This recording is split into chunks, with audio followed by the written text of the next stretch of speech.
na, go! Kuya! Sige, sige. Oh my God! Kuya! Sige, sige. Dahil dyan wala na daw tayong fitness, ito na lahat yon. So interesting! Kasi papawisan ka rin ng laman, di ba? Sabi ni Bea. Ano yung benefit na makukuha ko dito?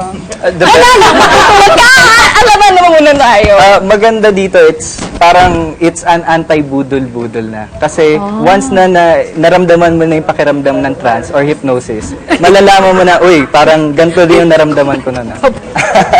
Anong gagawin mo kay Empress? Siguro, Antay-budol-budol. B. yeah, what I would Sakto do, naka-yellow ka pa. para lang malaman mo. Para lang malaman mo yung hypnosis. It's what we call hypnoanesthesia. Hypnoanesthesia, it's makukurot mo or kukurutin ko na hindi mo mararamdaman. Okay. Now, imagine na ito yung first time na nagkita tayo. What's your name again? Empress, hello. Look at your palm. Look at your palm. Tignan mo. Habang tinitignan mo, mapapansin mo, there's a huge inclination na parang gusto niyang dumikit sa ulo mo. It's okay lang. Mapapansin mo na habang tinitignan mo yung palad mo, tapos lumalabo, nagbabago yung focus mo. Notice na yung mata mo, it's getting harder. It's getting drowsier. It's getting heavier.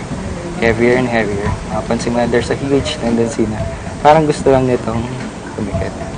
Down and down and down. Relax, let go loose, let relax. Now close your eyes and if you want to. Now I want you to imagine as you put your hands in a few moments, you'll notice na lahat ng mga nararamdaman mo, lahat ng mga bagay na naririnig mo, mas magpaparelax pa sa'yo. Habang nire-relax mo pa ang sarili mo. Mapapansin mo na hindi ko alam kung paano mo mas mapaparelax sarili mo. May ibang tao na mas humihinga, na malalim, mas nararamdaman nilang sa. I want you to imagine na may parang injection dito. May parang injection dito that make this so numb, na parang ito yung anesthesia. Parang may anesthesia na nag-inject dito. Now, what I want you to do is notice na kahit kurutin mo, parang may pressure pero walang pain. It's fine. It's perfectly fine. Right? Now, in a few moments, balik na natin sa normal. Notice that it's back to normal. It's feeling back to normal. It's optimally functioning. And as it's going back to normal, you notice that as you sleep tonight and every time you sleep, metabolism mo mas bumibilis. You'll burn fats more and you'll notice that yung pinaka-gusto mong tao, yung pinaka-gusto mong ma-achieve na katawan, what I want you to do is step on it and become that person. And as I count from 1 to 3, you slowly open your eyes, emerge out of hypnosis, feeling good, feeling optimally functioning. Ito, it's back to normal. Itong hand mo, it's back to normal. 1, up and up and up. 2, you're done good. 3, open your eyes. How good you feel? Oh, pumayat ka na.